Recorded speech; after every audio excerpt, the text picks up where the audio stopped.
நிலவில் தடம் பதித்த இந்தியா இப்போது ஆழ்கடலையும் அளந்து பார்க்க மனிதர்களை அனுப்ப உள்ளது.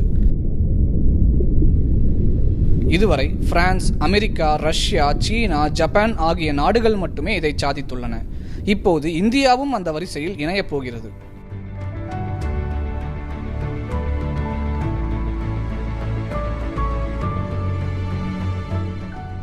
முதல் முறையாக 6000 மீட்டர் ஆழ்கடலுக்கு மனிதர்களை கொண்டு செல்ல போகும் இந்தியாவின் மத்சயா 6000 நீர்மூழ்கி இதுதான்.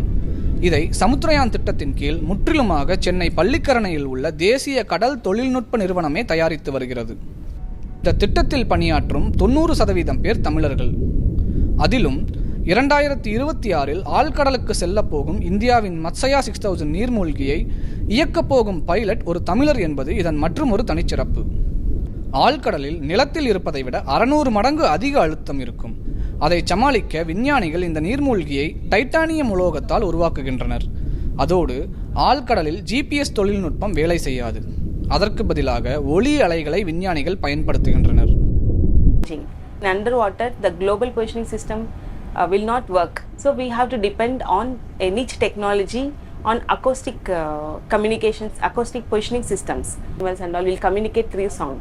So with this technology, the positioning systems were developed.